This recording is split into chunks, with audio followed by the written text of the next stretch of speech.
Once, in a small place of Nalbuan, now to be found in La Union, a couple named Don Juan and Namongan.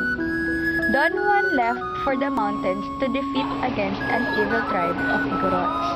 Unfortunately, he was beheaded, and his head was displayed at the center of the village as a prize. Meanwhile, I think I'm gonna give birth already. Somebody please help me.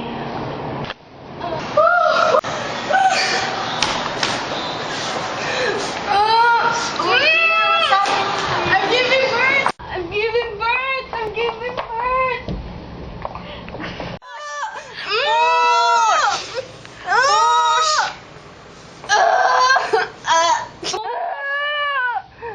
It's a boy.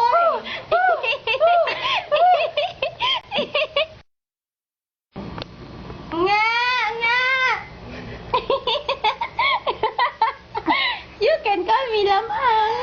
How can you speak? You're still a baby. Namongan was surprised when the baby grew up instantly. Lamang, as he was named, promised to find out what happened to his father by going up to the mountains himself. When suddenly, he saw his father's head, and the Igorots came in to fight with Lamang.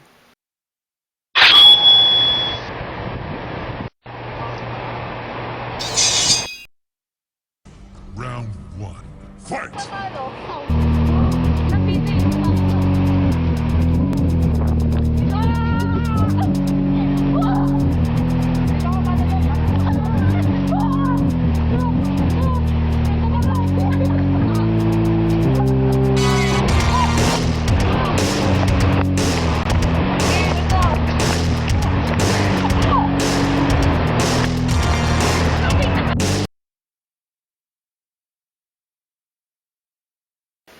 After his victory, Lamang went back to Nalbuan. He dipped his foot into the Amburayan River, which instantly drenched in mud and blood.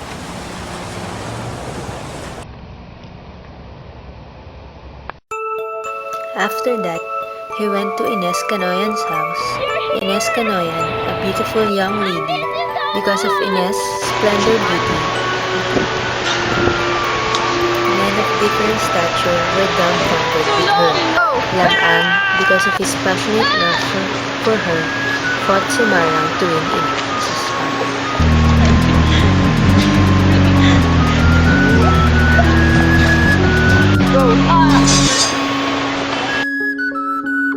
Lamang won, and also the heart of Ines. 3 years later, Lamang and Ines finally settles and has a son. And because of the tradition, Lamang has to capture the big fish named Berkahan, but he knows in himself that he can't.